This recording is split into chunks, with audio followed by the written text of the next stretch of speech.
En 1978 se estrelló un ovni en territorio boliviano, en Tarija. Sí, un objeto volador no identificado en Bolivia. Están los registros, la prensa argentina, la prensa boliviana, la prensa internacional, fue todo un revuelo. También hay documentos de la CIA que fueron desclasificados y que registran este suceso. Sintieron, las localidades aledañas de Alamamora, un sismo. Y había muchachos en el colegio todavía del pueblo que estallaron los ventanales, no supieron qué era, pero al poco rato vieron que ahí, en las estribaciones de lo que es el Cerro del Zaire, Humareda, no sabían exactamente qué había sucedido, pero sí, los pobladores cercanos vieron que un objeto se había estrellado, no era un meteorito. De ahí empezó todo lo que es la intervención militar, porque hicieron un cerco en esa zona, los militares bolivianos. De ahí invitaron a expertos de accidentes, argentinos más que todo, aéreos, porque pensaban que era un objeto, digamos un avión, una parte de un avión que se había estrellado. Descartaron totalmente, claro, en los informes posteriores. Luego también averiguaron si Chile hubiera lanzado un misil contra Bolivia. Sabemos que este conflicto que tenemos, etcétera, desde mucho tiempo, bueno, los chilenos dijeron que no habían mandado ningún misil contra Bolivia ni nada, entonces se descartó. Luego, paralelamente a esto, ya empezó a hablarse de que había algo muy extraño que había sucedido, porque todavía había acceso, los pobladores de ahí se dieron modos de llegar hasta el objeto, que era casi de un tamaño de un jeep, un poquito más grande, pero que tenía una forma ovalada. Ahí es donde se dieron cuenta que no era un avión, no era nada, digamos, humano. Vinieron militares norteamericanos, a la cabeza del militar, el coronel John Haley y el mayor, no me acuerdo ahorita el apellido, bueno, son dos jefes militares de alto rango que vinieron junto a un grupo de militares norteamericanos también, y un avión de la Fuerza Aérea Norteamericana. Entonces hicieron ya el recojo del aparato juntamente con los militares bolivianos, los soldados que tenemos, y el 17 de mayo ya se lo llevaron el aparato a los Estados Unidos, que vieron, lo que ha averiguado él, que los pobladores habían visto seres que han sacado, después del impacto salieron de la nave, pero quedaron muertos, eran 3, uno se fue, herido. Ellos comentan, de acuerdo a su informe, que tenía una herida en una pierna, una de estas criaturas, y que salía como no sangre, sino salía como una especie de aceite de vehículo. Claro, no vamos a entrar en dilemas si eran androides o robots, o eran criaturas que tal vez tienen otro componente, digamos, como la sangre nuestra, eso ya es otro tema. Pero sí, efectivamente han habido 3, 2 fallecieron en el lugar y uno se escapó. No se supo si lo atraparon, eso ya quedó ahí, no se supo más de la otra criatura.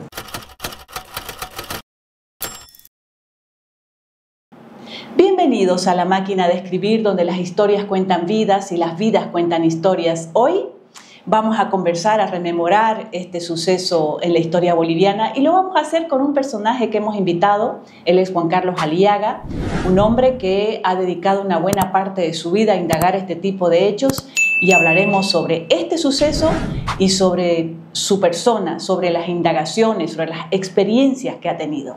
Los saludamos. ¿Qué tal, Juan Carlos? ¿Cómo está? ¿Cómo están, queridos amigos? Un gusto estar acá en el programa. Qué bueno, Juan Carlos. A ver, hágame recuerdo qué pasó en 1978. El 6 de mayo de 1978, al promediar las 16 horas aproximadamente, se vio en Tarija, en la ciudad de Tarija, un objeto que iba encima del cielo, pero que cruzó la ciudad. A los pocos minutos se estrelló en el Alamamora.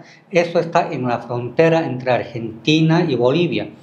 El Cerro El Zaire es donde impactó este objeto. Al principio la gente no sabía qué es lo que había sucedido. Obviamente muchos no entienden o entendemos, digamos, este tipo de eventos. Pero sí, lo que causó revuelo ha sido un sismo. Mucha gente pensaba que había sucedido algo. Sintieron, las localidades aledañas de Alamamora, un sismo. Y había muchachos en el colegio todavía del pueblo que estallaron los ventanales, no supieron qué era, pero al poco rato vieron que ahí, en las estribaciones de lo que es el Cerro del Zaire, Humareda. No sabían exactamente qué había sucedido, pero sí, los pobladores cercanos vieron que un objeto se había estrellado, o sea, no era un meteorito. De ahí empezó todo lo que es la intervención militar, porque hicieron un cerco en esa zona, los militares bolivianos, para indagar qué había pasado. Pero como en ese lugar hay muchas plantas y todo aquello, era difícil el acceso.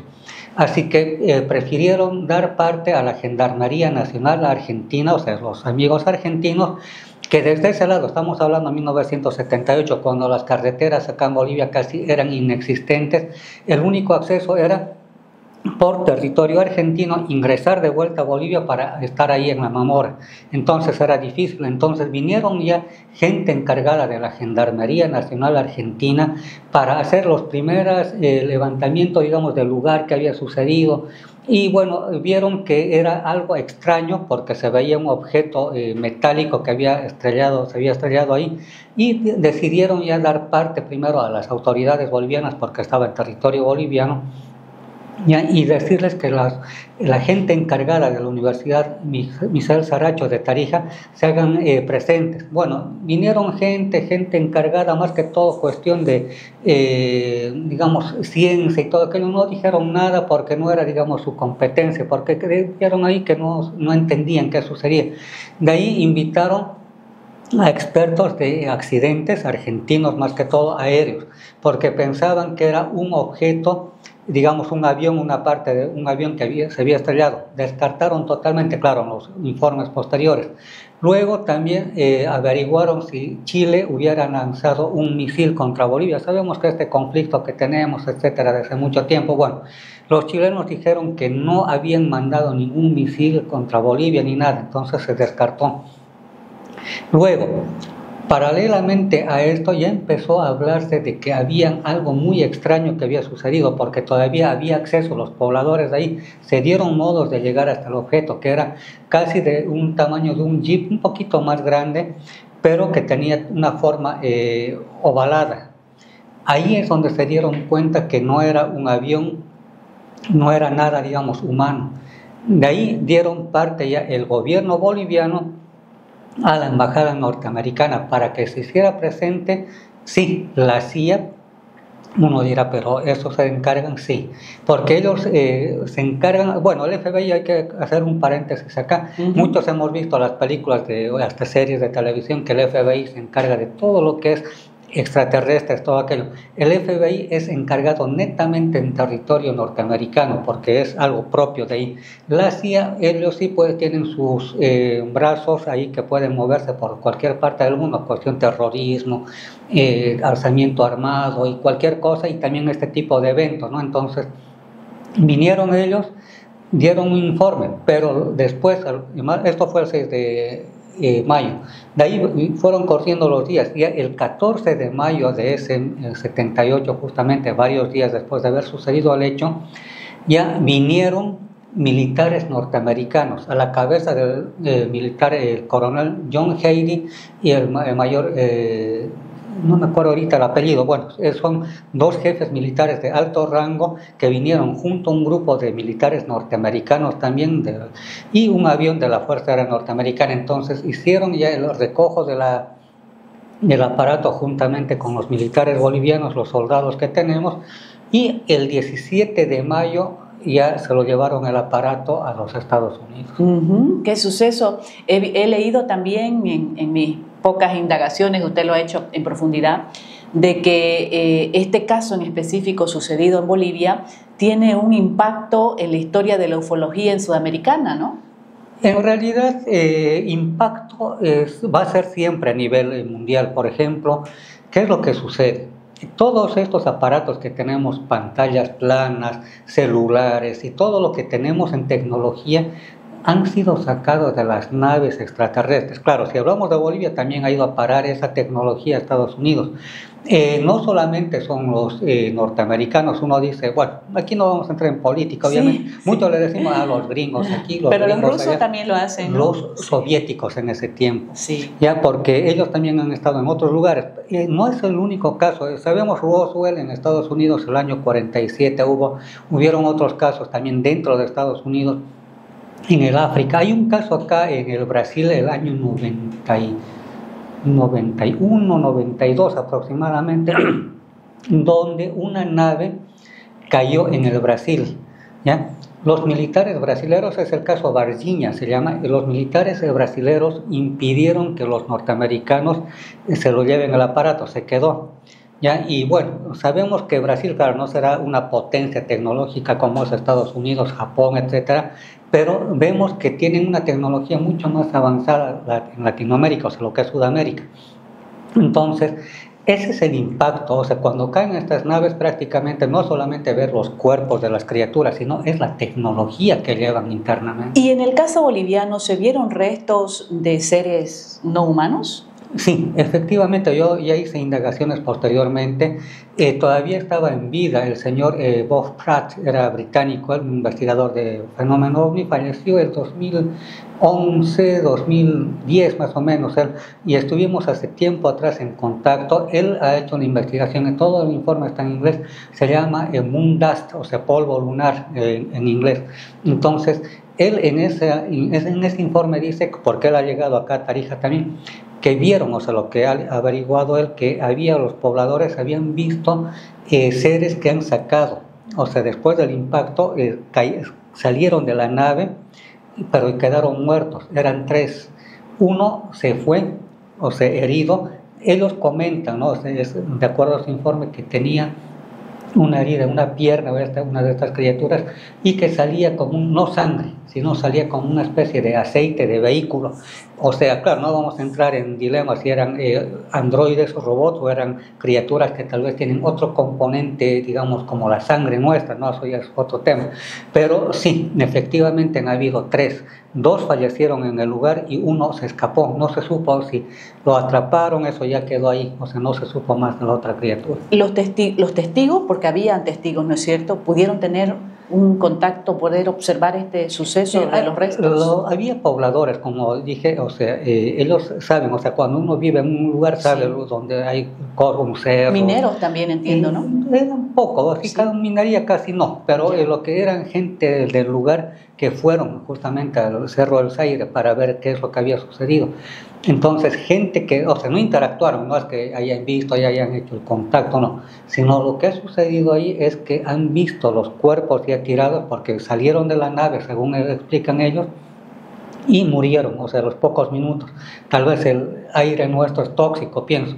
Y el otro estaba herido y lo vieron meterse ya por la maleza, todo eso del lugar que está el cerro, ¿no? Entonces vieron que estaba herido, o sea, tenía una herida y que salía de ahí un líquido aceitoso que iba dejando marcas por el camino. Bien, ¿por qué Juan Carlos se ha dedicado una buena parte de su vida, entiendo, a indagar este tipo de sucesos, de hechos? Entiendo que usted ha tenido un nivel de contacto, de relacionamiento en una circunstancia de su vida en la niñez. Cuéntenos, por favor, respecto de esto.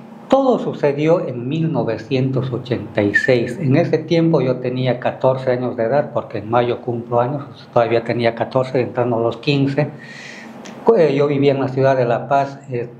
Para mí era normal porque estábamos hablando del 24 de enero de 1986. Como estábamos de vacaciones, mi primo, mis amigos de la zona, siempre nos íbamos a los cerros de La Paz. Ya por manera de caminar, era vacaciones y todo aquello, y trepábamos los cerros de ahí.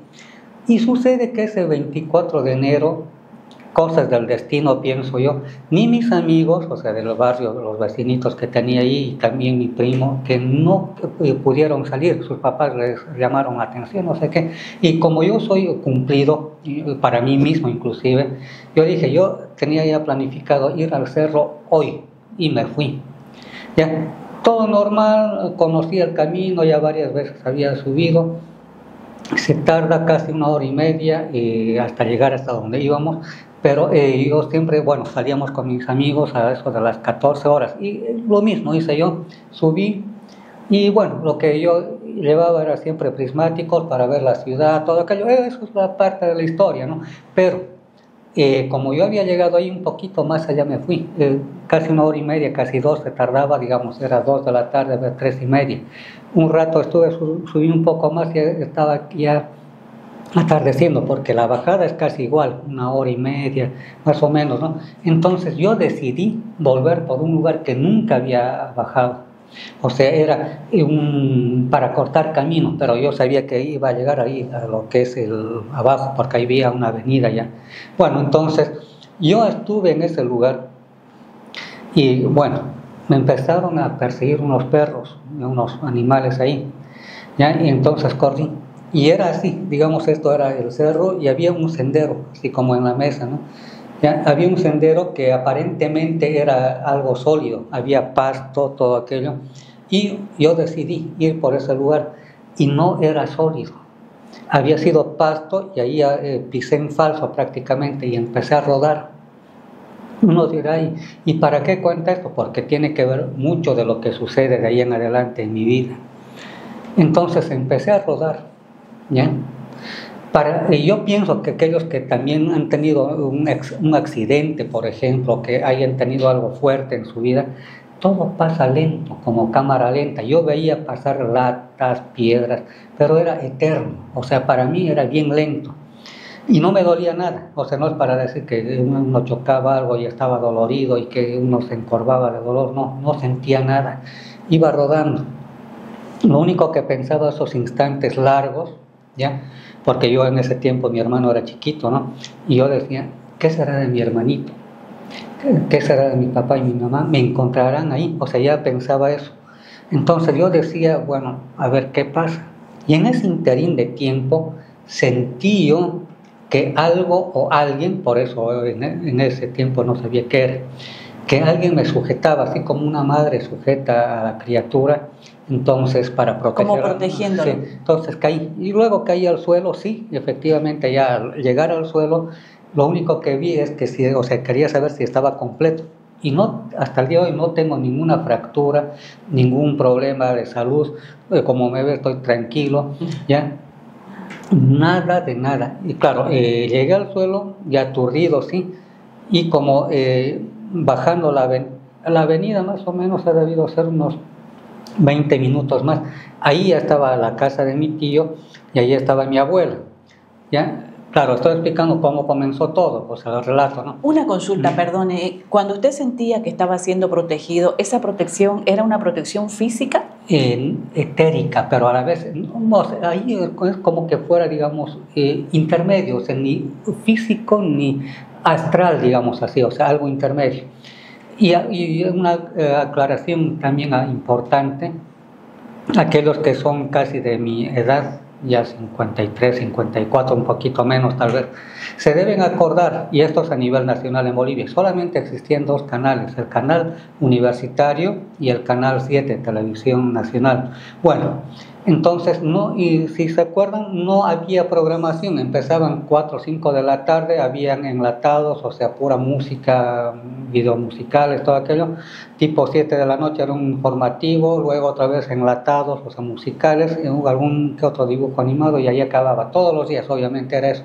¿Por qué hago esta aclaración? Porque no había, digamos, una influencia de documentales, porque no los daban, ¿ya? Luego tampoco había una influencia religiosa en mi familia, porque ni mi abuela, ni mi mamá, ni mi papá, no les interesaba mucho la cuestión religiosa, para decir siquiera, bueno, la tía, mi abuela o mi abuelo me decían, bueno, hay que creer en el Señor Jesucristo, o que los ángeles divinos, etcétera. No es que me está haciendo la burla, pero era así. Entonces, cuando yo caí, no estaba en mi mente eso, el Señor me está salvando, okay, o la Virgen María, no, nada, como no había sido instruido, digamos, en esas cosas, bueno, caí, punto.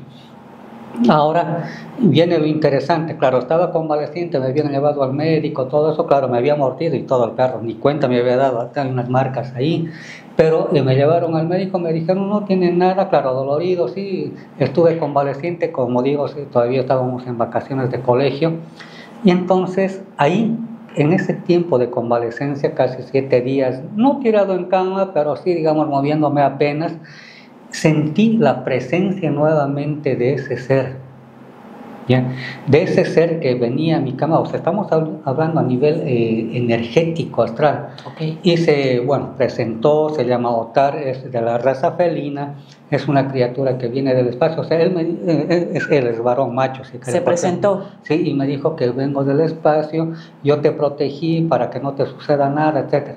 Y de ahí en adelante, me dijo él, te voy a ir enseñando a desarrollar todos los poderes internos, mentales y espirituales. Y bueno, pasó el tiempo, fui aprendiendo, y eso no es que me lance flores. Tengo mi canal de YouTube, me hacen entrevistas así como usted a nivel nacional e internacional, y donde cuento lo mismo prácticamente, pero desarrollé las capacidades de poder ver el futuro. Okay. ¿Ya? Y ahí está mi canal de YouTube. Yo pongo referencia lo más cercano, el año 2023 para el 2024 me hizo una entrevista una periodista argentina acerca de quién iban a ganar las elecciones en Argentina. Entonces había ahí el señor Massa, el señor Milei y la señora Patricia Bullrich. Y claro, yo no hago parafernalias ni nada, simplemente cierro unos instantes en mis ojos y entro en contacto directamente con mi guía, porque en realidad se llama guía, es un guía que viene del espacio, obviamente. Entonces me dice la periodista en la entrevista, que está, como les digo, está en YouTube, y me dice, ¿quién va a ganar las elecciones? Porque habíamos hablado de ovnis y demás cosas, ¿no? Entonces me dice, ¿quién va a ganar? Entonces cerré los ojos, sentí, visualicé y canalicé aquel mensaje, y me dice que va a ser Javier Milei. Todavía nadie sabía quién iba a ser exactamente. Claro, hubo la segunda vuelta.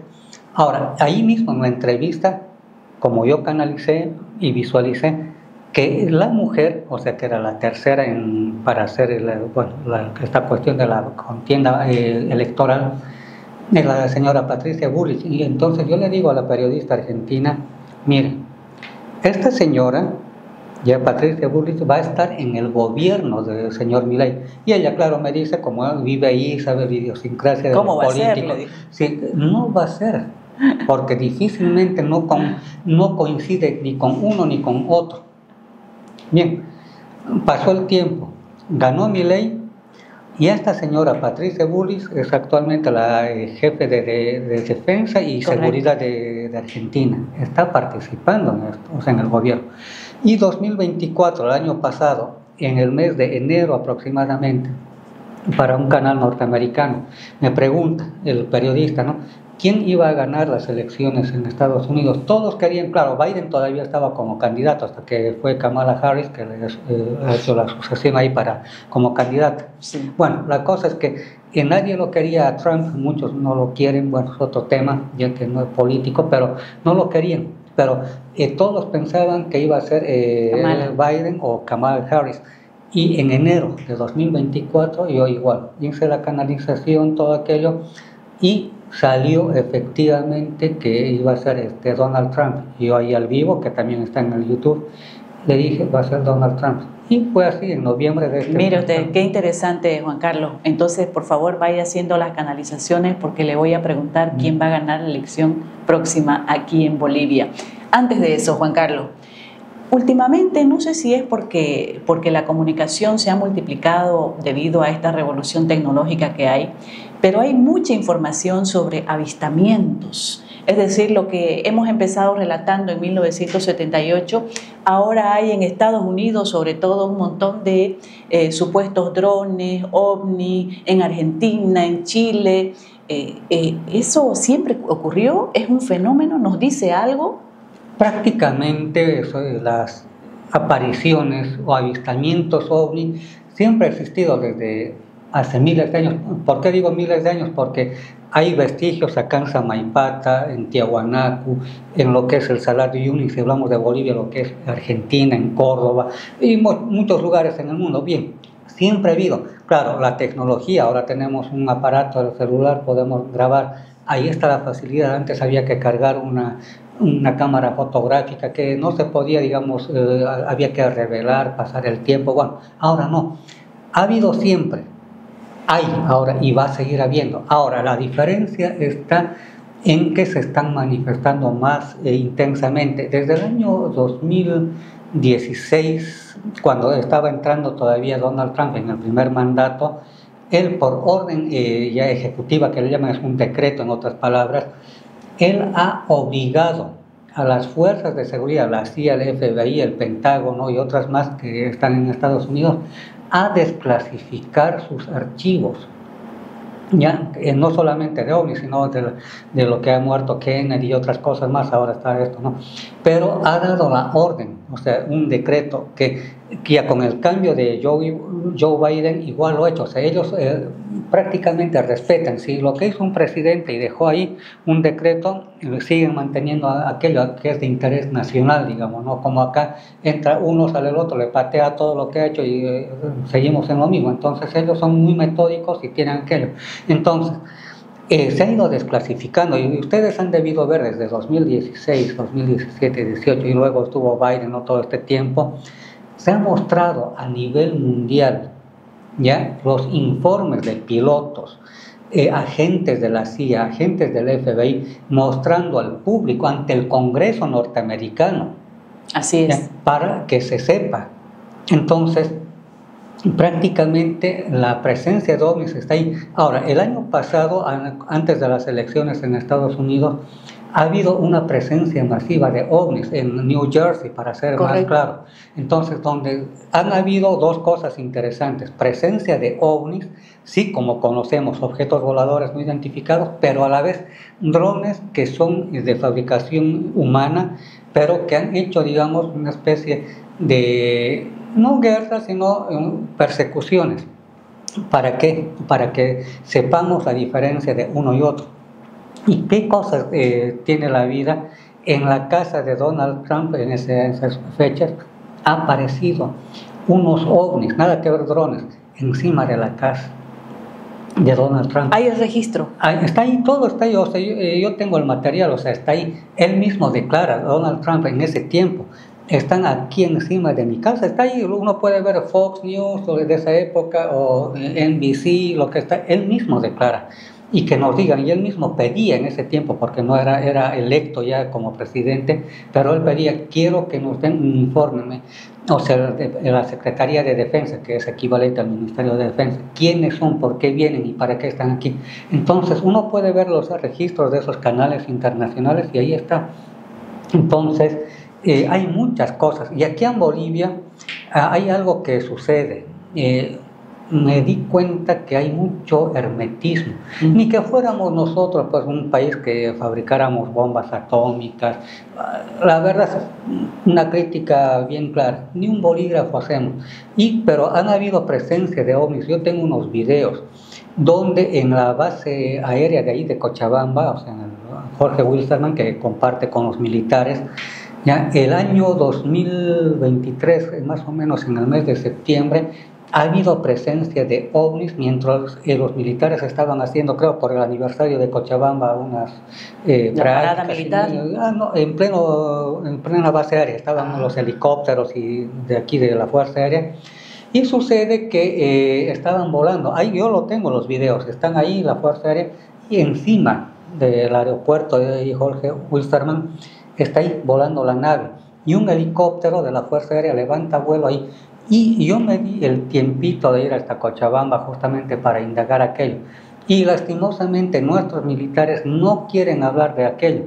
Y también los militares bolivianos no quieren hablar del tema de la mamora que habíamos tocado del año 78. O sea, no me explico por qué tanto hermetismo.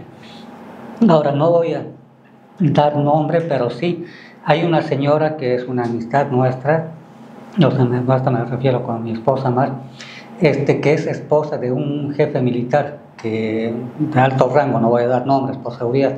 Ella dice que está totalmente prohibido hablar de este tema, ¿ya? Porque también hace unos años atrás, cuando era más joven, otro grado tenía su esposo, hizo una persecución a un ovni, o sea, 2 aviones militares de acá, ¿ya? Y uno de esos se le acercó el ovni al avión y cayó. ¿El avión? De los aparatos ¿O el avión o el ovni? No, el aparato, o sea, el avión boliviano. ¿Ya? Y eso está en secreto porque han perdido un avión, ¿ya? Y no quieren dar más informes porque ha muerto también el piloto. Entonces, hay un hermetismo, porque esto debería salir, pero esto está así entre nos, digamos, o sea, por esta amistad que tenemos con esta persona, que es la esposa de un militar. Entonces, no me explico por qué tanto hermetismo. Ahora hay algo que se va a sorprender. Uno dirá, esto de los extraterrestres es ahí nomás, muy ficticio aparentemente, y que están en los gobiernos. No voy a dar el nombre, pero en el gobierno del señor Evo Morales ya había una persona que estaba ahí en los niveles de mando más altos también en el gobierno de esa época. Se contactó conmigo este señor, ¿ya? Usted que habla de estos temas, un poquito le voy a explicar, y tuvo la hidalguía, pero me dijo, usted va a guardar mi nombre en reserva. Y él me dice, yo trabajo no solamente en este gobierno de ese señor, Evo Morales, ¿ya? Yo he trabajado en diferentes gobiernos, tanto izquierda y derecha, desde los años cuando ha estado Jaime Paz Zamora, estamos hablando desde los años 90. Ha ido pasando por diferentes cargos a nivel político ahí, pero dentro del Palacio de Gobierno, no en el Congreso, nada, dentro del Palacio de Gobierno. Y él me dice que desde esa época de Jaime Paz Zamora vienen a visitar unos personajes, al principio decía él, son gringos que están viniendo a visitar, ¿ya? Pero en este caso, en época de Evo Morales, no van a ser gringos, ¿no? Claro. ¿Ya? Entonces, por el porte que tenían, un traje totalmente limpio, bien lustrado, los zapatos eran dos, ¿ya? Unas gafas oscuras, pese que estaba todo oscuro en el lugar, ya, o sea, dentro de las oficinas, ya ahí dentro del palacio, y dice, pero lo extraño, dice que no tenían buen aroma, obviamente, dice, tenían olor a charco o sea, un desagüe de un alcantarillado. Nauseabundo. Sí, entonces caminaban así, pero entraban. Desde esa época de Jaime Paz, en diferentes gobiernos también, por lo menos al año, unas 3 a 4 veces visitaban a los presidentes y también ministros cercanos, o sea... Visitaban, se refiere a que tenían diálogo con la autoridad. Diálogo. Y luego se iban. Igual no se quitaban los lentes, dice, y se encerraban ahí y punto. ¿Ya? Ahora, la pregunta del millón, ¿quiénes son ellos? ¿Qué hacen?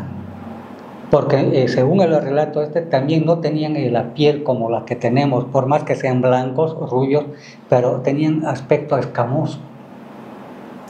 Y no solamente es eso, hay una persona que era de la alcaldía de aquí, ¿cuál es el pueblo aquí? Puerto Quijarro, me parece, allá en la frontera. ¿Sí? ¿Roboré? Por esos lados, ¿ya? Es una señora que era concejal de la alcaldía de ahí, que también se contactó, no es que esté cambiando de tema, pero voy a ir a lo mismo. Ella tiene su chaco, sus haciendas, todo aquello, pero en ese lugar, más allá, unos kilómetros más allá, ya están unos ríos caudalosos y unos pantanales. Parece que es el pantanal, no me quiso decir. Puerto Suárez, tal vez. Sí, ahí. Entonces, ¿qué sucede? Ella dice que ve salir de las aguas de ahí unas criaturas, que no son los cocodrilos y caimanes que están ahí, que de dos pies, bípedos, erguidos, que caminan ya en las noches, ¿ya? Y luego, al poco rato, se los ve con traje, con ropa, y luego vuelven y se entran ahí de vuelta al charco, al río de ese asunto.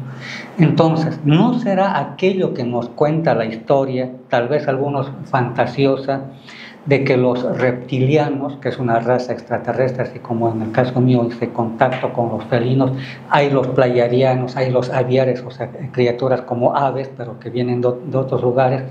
¿No será que estos reptilianos tienen contacto con el gobierno boliviano? Por eso es que me di el tiempito ahora de explicar. Con los gobiernos, no solo con uno, ¿no es cierto? Sino con todo, o sea, él relata desde que empezó a trabajar esa persona, año 92, 93, que estaba Jaime Paz Zamora todavía. Entonces, en adelante, todos los gobiernos son visitados por lo menos 3 a 4 veces al año por esos seres que tienen aspecto humanoide, pero gafas oscuras, no se sacan para nada, un traje totalmente limpio, bien, pero el aroma que despiden o se tienen es fétido. Entonces, esa es la diferencia. Pero, En el caso suyo, ¿el contacto ha sido físico? físico-astral, digamos, porque ellos son más etéricos, no son tan físicos. Ya. Entonces hay un contacto, por eso hay muchas cosas que me dijeron, no solamente en cuestión de política, ¿no? Sino también de otros asuntos para afuera, también para México, sobre terremotos, huracanes y todo aquello. Entonces me alertan. Eso no significa que yo esté las 24 horas pues así queriendo contactarme, ¿no? Tengo mi esposa, tengo mis hijos que ya son grandes, no son niños, voy al cine, veo las novelas con mi esposa, veo el fútbol, o sea, una vida normal, común. Eso sí, doy cursos de control mental y otros temas, o sea, para el crecimiento espiritual y mental, para tener actitud mental positiva. Bueno, entonces, cuando se trata del contacto, me alerta y me dice, me soñé algo, hay algo que me quieren decir. Entonces ahí yo pido información, ¿ya? Y me dice, bueno, tal cosa, bla, bla, bla, bla, esto va a suceder. Y cuando yo he empezado a tener los primeros contactos con este ser, claro, mi mamá, yo le decía a mi mamá, a mi papá ahí en casa, a mi abuela y todo aquello, mira mami, el vecino de 2 cuadras más allá va a fallecer. Y claro, una madre dice, pero no hables tontería, no va a suceder nada. A los pocos días, ¿ya? Lo que sucedía era que sí, efectivamente, ese señor, ese vecino fallece, ¿ya? Y así, un montón de cosas. Y también no era solamente cosas desastrosas y luctuosas, ¿no? Sino también yo le decía, mira, mi tía tal se va a embarazar. Y también, bueno, la tía esa estaba con problemas con su esposo, etcétera, y tampoco habían vuelto, ¿ya? Al poco tiempo vuelven y después de ese poco tiempo pues hay noticias de que la tía estaba embarazada. Entonces son cosas así. Y bueno, ahora claro, hay cosas que suceden también que una vez le comenté a mis hijos, todo aquello. Yo escucho cuando va a ser algo muy fuerte el arrastrar de cadenas. Parece tétrico, es cuando algo muy fuerte va a suceder, digamos, en la cuadra o dentro de la familia, es alguien que se va a ir. O también escucho las almas, digamos, a unas cuadras más allá, escucho, eso ya, porque este ser me ha entrenado a recibir este tipo de mensajes también de esa manera. Entonces uno capta. Y no solamente es eso, sino también llanto o risas de niños. Significa que se va a ampliar la familia o va a haber alguna cosa interesante. ¿Y es duro vivir así? ¿Cómo conlleva estos anuncios? Por ejemplo, cuando es algo grave, una muerte. O sea, a veces cuando es muy privado, digamos, el entorno, o sea, digamos lo normal, ojalá que no le pase nada a mi mamá, ojalá que no le pase nada a mi papá, o a mi prima, a mi primo, o sea, los más cercanos, ¿no? O los hijos, ¿no? Entonces uno ya está alerta, ¿ya? Entonces uno está tranquilo, ve, observa, se le dice, digamos, el tío tiene que viajar, ¿no? Mira, tío, está lloviendo mucho, no vayas por carretera, no viajes de aquí a 2 semanas, digamos. Entonces no se le dice, yo recibí tal cosa. Claro, Normal, claro. se dice, mira, tío, hay estos derrumbes, sí, no, sí, está bien, gracias, punto. Entonces, es así, entonces, para tener en cuenta. Y bueno, es lo que sucede. Entonces, bajo ese entrenamiento que he tenido con este ser, puedo ver ese tipo de cosas o sentir. O sea, yo ya me doy cuenta, o uno a veces le dice a alguien, ¿no? Mira, cuando uno ya entra más confianza, ¿no? Mira, ¿sabes qué? No tienes que hacer esto, te va a salir mal. Y sucede que aquello, ¿por qué? Por su terquedad, pero lo hizo, pero se desvirtió en cualquier evento. Claro. Juan Carlos, ¿quién va a ganar la próxima elección en Bolivia? No quiero que se piense que uno va dirigiendo ya los votos, porque aquí van a decir, está ahí, que aquí, que allá, para una tendencia X o Z. Lo que sí les digo, antes de las elecciones va a haber convulsión. Posiblemente van a querer evitar que haya elecciones por motivos políticos. Por eso yo digo, no voy a entrar en detalles porque no quiero que piensen uno y otro, ¿no? Van a evitar aquello, pero la población misma va a respetar aquello que se tiene que dar. Ahora, una tendencia fuerte está que va a ser alguien, ¿ya?, que ya fue antes mandatario. Nada más, no vamos a hablar de nombres y apellidos, pero si uno se da cuenta, pero previamente va a haber un intento de convulsión para evitar las elecciones. Eso es lo que le Muy bien. Bueno, Juan Carlos, ha sido realmente muy interesante poder escucharle, poder recoger este testimonio tan valioso que tiene que ver con una temática que evidentemente pareciera un tabú en nuestra sociedad, ¿no? En nuestros noticieros no se habla muy poco sobre esto, los medios de comunicación, etcétera, ¿no?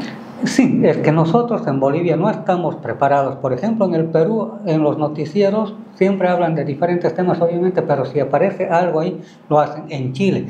Y no nos olvidemos, y esto ya casi para ir terminando, Claro que sí. La Fuerza Aérea Peruana, muy aparte de lo que ellos hacen, hay un grupo de gente civil, como mi persona allá en el Perú, donde compartimos información, igual la Fuerza Aérea de Chile, con gente civil que estamos ahí. Hacemos ese intercambio de información, se trabaja con militares, pero lastimosamente acá en Bolivia no quieren, o sea, están muy cerrados a aquello, pero también los medios deberían dar paso a aquello, digamos. Veo, claro, uno más lo ve ahora por internet, TikTok, Instagram, Facebook y todo aquello, ¿no? En cambio, un medio X no dice, bueno, vimos ovnis allá en tal lugar y bueno, a ver qué pasa. O sea, hay todavía en nuestra mentalidad que no estamos muy preparados, pero hay naves que están apareciendo en distintos lugares del mundo. Para cerrar, porque siempre va a quedar, es un tema tan amplio, Juan Carlos, ¿los humanos tenemos que sentir temor o no de estos seres? No, porque ellos vienen en paz. Si quisieran, bueno, no sé si ha visto el otro día una muchacha, una señora, no sé, sí, que tiene visto, con su olla. He visto. Y ahí, bueno, se respeta sus cosas, etcétera, ¿no? Ella está hablando de una invasión y que nos van a hacer daño con todo su disfraz, etcétera, ¿no? Pero si ellos fueran demonios o malos, porque hay grupos religiosos que dicen que son demonios, etcétera, ya nos hubieran invadido. Nosotros todavía somos primitivos a comparación de ellos. Ellos están millones de años adelantados mentalmente, espiritualmente y tecnológicamente. Entonces, ellos sería como aplastar un hormiguero. Ya lo hubieran hecho hace tiempo, pero no. Como ellos respetan la vida y nos respetan como criaturas que estamos evolucionando, no nos van a hacer daño. Sí, nos están viendo como cuando uno tiene su niño, ¿no? Pequeñito, hijito, no vas a meter los dedos al enchufe, te puede pasar eso, no chupes helado, está haciendo frío, y no nos hacen caso, bueno, allá ellos, es igual, ellos nos ven, nos observan, más que endiosarlos, porque nunca hay que endiosarlos, él mismo, mi guía me dice, no somos dioses, somos sus hermanos mayores, o sea, somos aquellos que los protegemos y queremos que ellos, ustedes, nosotros estemos avanzando como criaturas, ¿no? Entonces es eso, no son dioses tampoco, no son malos y tampoco son demonios. Bien, muchas gracias. Muy amable, Juan Carlos, por haber compartido con nosotros este espacio, y a usted también muchas gracias por ver este primer episodio de nuestro segundo ciclo de La Máquina de Escribir, donde las historias cuentan vidas y las vidas cuentan historias.